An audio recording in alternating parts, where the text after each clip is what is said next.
Hello, and welcome to the Classicist podcast. I'm your host, Troy Senek, here with Victor Davis Hanson, the Martin and Elia Anderson Senior Fellow at the Hoover Institution. And Victor, I base our discussion today on a piece that you recently had at National Review entitled, Why Go West? And the way that you set this piece up is to look at three of the most visible new progressive members of Congress, Alexandria Ocasio-Cortez, Ilhan Omar, and Rashida Tlaib, all of whom are either the descendants of immigrants or, in Omar's case, an immigrant herself. And given their politics, you find an irony in that fact. Why don't you start us out just by explaining that? Yeah, well, Omar is an immigrant herself, and Ocasio-Cortez's father was born in the United States, but her mother was an immigrant from Puerto Rico, and then Tlaib's parents came from Palestine. There's nothing wrong with having views critical of the United States, but there is an irony in it that they have both lodged generic complaints, especially Omar, about how disappointed she was when she got here and saw the status of social justice or something in poverty coming from East Africa, where death and destruction, disease, inequality, oppression, exploitation are just daily occurrences. And then Ocasio-Cortez has been very critical of the United States as well, and been very laudatory of Puerto Rico. Tlaib just the other day said she was, and one of the craziest things I've ever heard, said she was so proud of her Palestinian heritage because they offered safe refuge to Jews fleeing the Holocaust, and that gave her, calm feelings when she thought of the Holocaust. I don't think one really associates those feelings, but gosh, we all know the Grand Mufti went to Hitler in 1942 and promised to help wipe out all the Jews that set foot in Palestine, in addition to the ones that had been there for 3,000 years. So I guess what I'm saying is there's no recognition that their parents were very lucky to get to the United States and that they grew up in relative affluence and leisure and safety and security, and there's never any acknowledgement of why that was so. And then when you add the second facet is, if you look at their policies, which I guess are socialist, they've all at one time or another described themselves as socialist, and they've described themselves as supporters of the new Green Deal to ban internal combustion engines in 12 years. And I guess we would call it a near Venezuela social justice plan of abolishing ICE and abolishing student debt, abolishing the Electoral College, Medicare for everybody, wealth tax, et cetera, et cetera. They would create the conditions reminiscent of Africa or Latin America, and you wonder, then you would, or the Middle East, which are all in various degrees failed societies. So then you think, why would you flee someplace, your home, or your parents flee your homelands, and then come to its antithesis on your own volition, and then once you get to its volition, advocate policies that would take the United States back to the failed status of your parents or your own homeland? It makes no sense.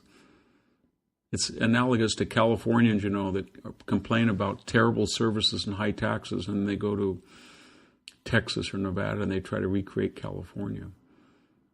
Amongst the critics, there is this evergreen bill of indictment against the West that says our history is irreparably marred by racism or sexism or homophobia. Through a historian's lens, Victor, how do you think about those charges? Well, I think they're pretty absurd, because the first question a historian says is compared to what? So chattel slavery is a great sin, but there are societies today that still practice it, or at least an indentured form of it, in Africa especially, in parts of Asia. The United States lost 600,000 of its citizens fighting to abolish that institution, which was largely confined to 11 Confederate states and 4 or 5 border states. And it's been over 160 years since that bloodbath.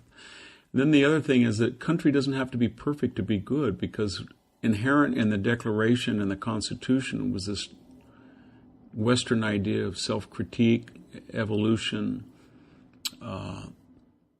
self-criticism.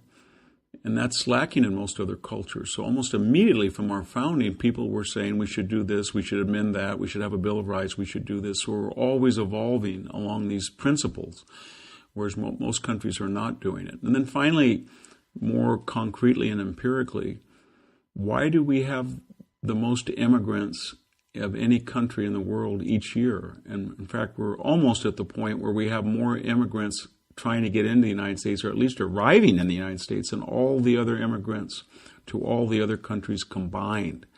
So people are sensing something in the concrete that all of our critics in the abstract are missing. And we know why they're coming, because someone has been in about 50 different countries. I can tell you that I don't want to have my appendix out, my ruptured appendix out again in Libya. I don't want to be in a country like Iraq. I don't want to go to Saudi Arabia again.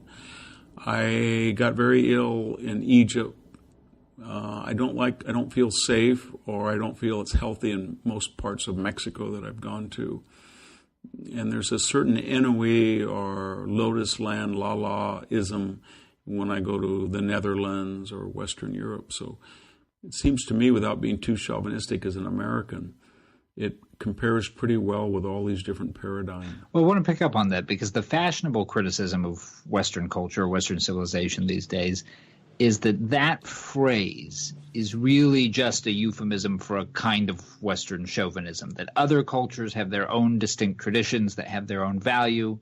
So one version of this that you'll hear a lot is, well, look at China. This looks to be a pretty successful system, and it comes out of a distinctly different set of principles. How do you parry with arguments like that one?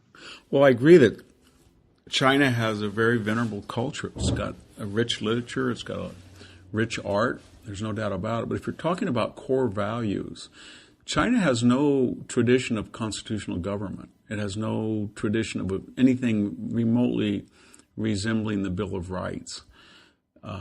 Chinese literature so often in antiquity is embedded deeply within religion or ideology. You don't have anything like an Aristophanes or Euripides or Cicero railing against the status quo or the government from a secular point of view.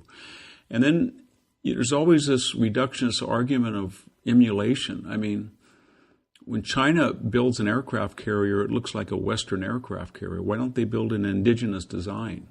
When China generals put on military uniforms, they look like our uniforms. Why don't they just have their own indigenous types of uniforms that we would emulate? When they build cars, they look like Western cars. When they build trains, they look like Western trains. When they want to drill oil, they use Western science and petroleum engineering. And I just don't see, I mean, there are some things, food, fashion, health, acupuncture, music, art, literature, that we get from all these different cultures, and they enrich ours. But these are peripheral notions. They're not the core. In matters of politics and economics and food production and metal production and resource production and government, it's Western to the core, the globalized world, and China in particular. I don't think there's 350,000 American students in Chinese university, except maybe to learn Chinese to be better businessmen and more profitable. There are some, but why is China sending this huge population of expatriate students here to live? And why, when they graduate, are so many of them reluctant to go back home? And that's what I don't understand. If, that we're supposed to say that China has a tradition that's no better or no worse than ours or equal to our own. They have a lot of worthy traits. They're very hardworking people. They're very disciplined. They're very innovative. But they're mostly, at least in the 21st century, determined to take Western technology, Western science, Western education, and show the world that it comes despite, not because of Western freedom and constitutional government. In other words, it says, like the Japanese of the 1930s, we can copy your science, but we can improve and make it more efficient because we don't have things like the EPA or the Ninth Circuit Court of Appeals or a neighborhood action group or demonstrations. We just do stuff. We want solar panels or high-speed rail. We just bulldoze down and build it. You also talk in this piece about the two great liabilities that stem from the successes of Western civilization. I want to take each of those in turn.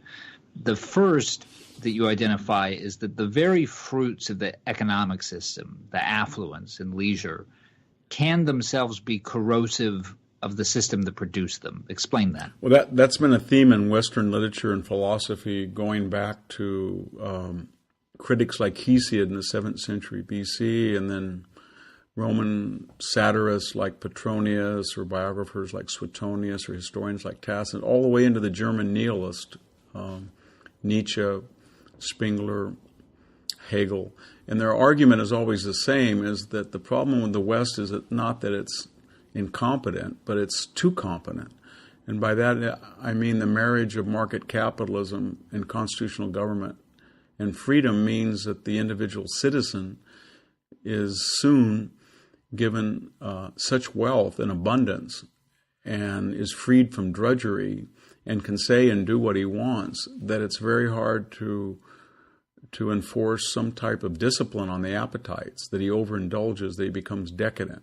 I'm not necessarily a believer in that critique of the West, but that's surely, it's been popular for 2,500 years. And the way that we've tried to address that in the West is said, well, we're not going to legislate behavior, and we're not going to impinge on freedom, and we're not going to command the economy, but what we are going to do is we're going to have local family values, we're going to have local communities, we're going to have religious prohibitions, we're going to have a culture of shame, so that you should not do things that you're otherwise both economically able to do and then legally able to do.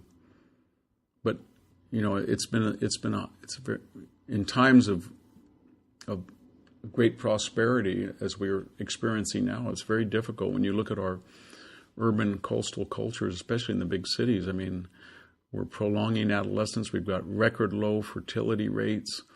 We've got a lot of self-indulgence, and a lot of the characteristics of American popular culture is very reminiscent to what Petronius outlined in the Satyricon about urban life in the Roman globalized Mediterranean Empire.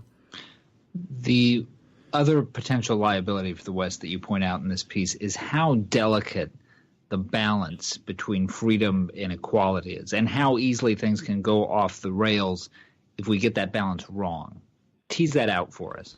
Well, there's been a big fight from the very beginning, and it's outlined very scientifically and clearly and brilliantly in Aristotle's Politics, Plato's Laws and Republic, and then empirically when you pick up a forensic speech in Roman or Greek oratory.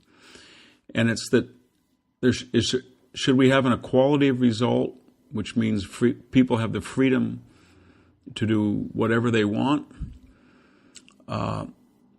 Should we have a quality of opportunity where they have the freedom to do whatever they want, but because people are not equal, either in fate or birth or health or talent or accident, they're not going to have a perfect equality of result? Or should we insist on equality of result? And that is, no matter what you do, the government is going to intervene and redistribute. What Elizabeth Warren said, you didn't build that, or Barack Obama said, now is not the time to profit, or you've made, at some point you made enough money. And so mostly successful Western societies have said, we're going to give you a guaranteed equality of opportunity. We're not going to discriminate on the basis of race or gender or age or inheritance or family background or aristocratic, whatever. But then when you go out and do what you want, and that creates an individual initiative and a zeal and a drive, and it enriches everybody. The left, of course, says that's trickle down, but then we have other mechanisms. We have the government that can have programs for the poor, or we have a sense of philanthropy that no other country has, like the United States, to even things out. Or we have religious and philosophical doctrine that says, you know what, if you have a 20,000 square foot home, it's not much better than a 2,000 square foot home. Or if you got a Mercedes $100,000 car, it runs no better really than a Honda. So we have ways of rationalizing excessive wealth, that people that have it are not that But the key, again, is that we create such a vibrant, growing economy that even the people who are not so blessed have a level of affluence that exceeds anybody else in the world, anybody else as far as the middle classes. And then anytime we try to do the opposite, and that was tried in the ancient world, in the medieval world, even in colonial and post-colonial America, and early 19th century America, that is, insist on a Marxist, totalitarian, communist, socialist paradigm, Venezuela, Cuba, where you insist on equality of result, and that is we're going to make everybody even on the back end, even though they're not going in on the front end equal, then that requires a level of coercion, either a Maoist model or a Stalin or a National Socialist model. It usually ends up with a lot of death and destruction, or if it doesn't end up with death and destruction, it ends up something like contemporary Cuba or North Korea or Venezuela, where people just have lost all initiative because they feel, what's the purpose of taking risk or building a business or improving a farm when the government's going to come in and take all of your profits for itself or to give it to other people who are not so dynamic or industrious.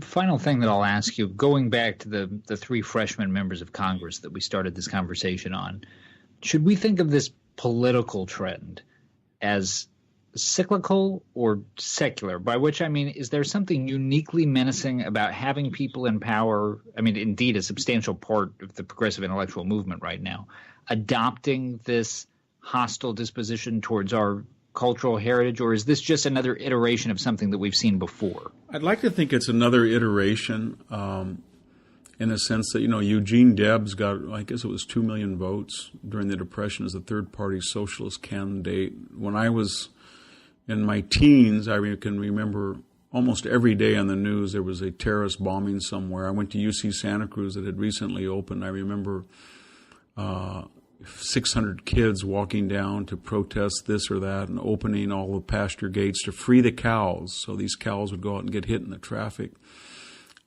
It was kind of a lunacy then. And then it passed.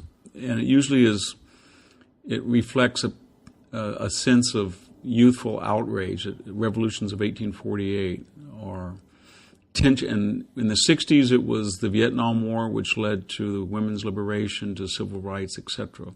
And then it sort of, the good things were institutionalized and the bad things were discarded.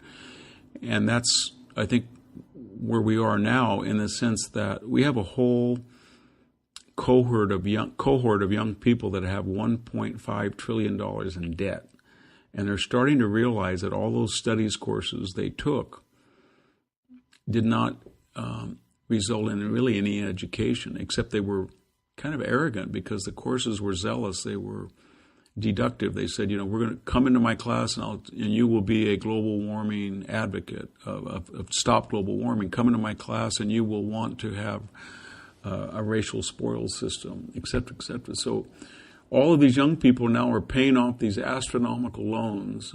And until recently, in a 1% GDP annual growth economy, and they were very susceptible to the idea that so-and-so generation has more than me, or these people bought homes, or they got married early and had children.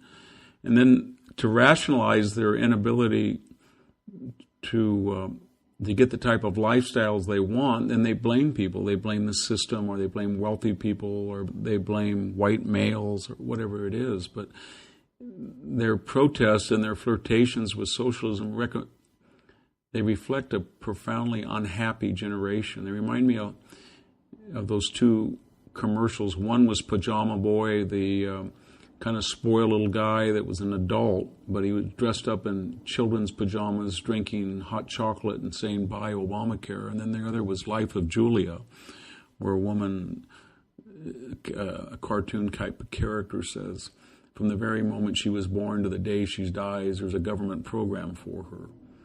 And you don't really see that type of attraction for those subsidized lifestyles and socialism in periods of rapid economic growth like we did during the Reagan period or even the Bill Clinton period.